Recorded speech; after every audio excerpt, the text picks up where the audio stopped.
Hi, it's Professor Monty again. Let's talk about factoring out the GCF, the greatest common factor. Okay, so first of all, we need to find the GCF of all the terms. If you're not feeling comfortable with that, if you don't know how to do that, at the end of this video, I'm going to link a video that I made of just finding the GCF. Okay, second, we're going to factor out or divide the GCF out of each of the terms, and then write your answer in the form of the GCF on the outside, and then parentheses all the remaining factors on the inside. Okay, let's do a bunch of examples to see how this works. So I look at this first one, 5x squared plus 10x minus 15. Well, with the x's, they don't have anything in common because this last term doesn't have any x's. To be a common factor, it has to be common of all the factors. That's why I underlined all up there. So we can't factor out an x. That's not going to be part of our greatest common factor. But the coefficients, the numbers, 5, 10, and 15, 5 goes into all those numbers. So 5 in this case is my greatest common factor. I'm going to pull it to the outside. And then on the inside, I put what's left. Remember, I'm dividing out this 5. 5 divided by 5 is 1, so 1x squared is just x squared. 10 divided by 5 is 2, and the x is still there.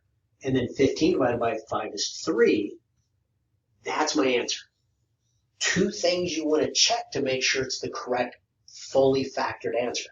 One is if I distribute the greatest common factor back in there, I get my original problem, which I will. The other thing I want to look at is if I look inside at the terms in there, is there still a common factor for all the terms? In this case, there's not. So I know I've got the right answer. All right, let's look at the next one. So I've got A's and B's in both of them. And I say, well, this one has an A to the third, this one has an A, so they each have at least one A. So I can pull out an A, that's going to be part of my greatest common factor.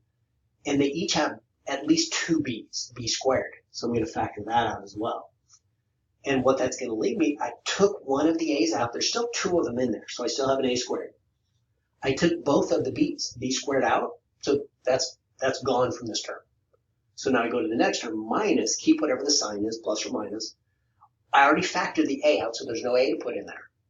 And I factored out two of the B's. So there's two left, so B squared. We will see later that this is factorable as well. We haven't seen that yet, so we're just going to leave it in that form. But that is fully factored as far as factoring out the greatest common factor. There's no other greatest common factor. All right, next one's kind of tricky, and it confuses some students. Because this time, again, there's no x's in common, but 8 and 2, 2 goes into both of those. That's a common factor. In fact, the greatest common factor in this problem. And I factor out the 2. Well, 8 divided by 2 is 4, so I have 4x squared. And some students like to just stop there. But notice if I distribute through, I just get 8x squared. I get this. Where did that go? It has to still be in there. Remember, when I multiply through, I must get the original problem. So what I do is I remember, oh, this was 2 divided by 2, which is 1.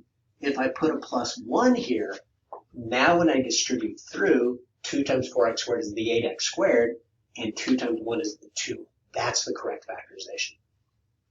Don't forget that 1 if one of your terms is, in fact, the GCF.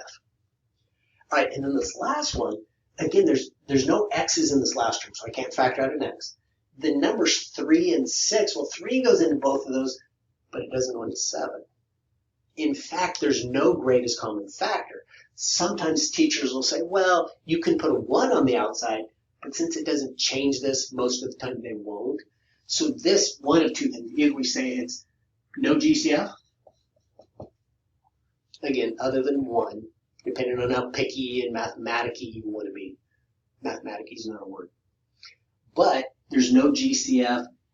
As far as the GCF goes, this is not factorable. And a lot of times what we'll say, the word for that in math is that it's prime. I'm just going to box prime. All right, so anyway, practice these. It takes a little practice to get these. This is one of the more, if not most important aspects of factoring that we need to learn.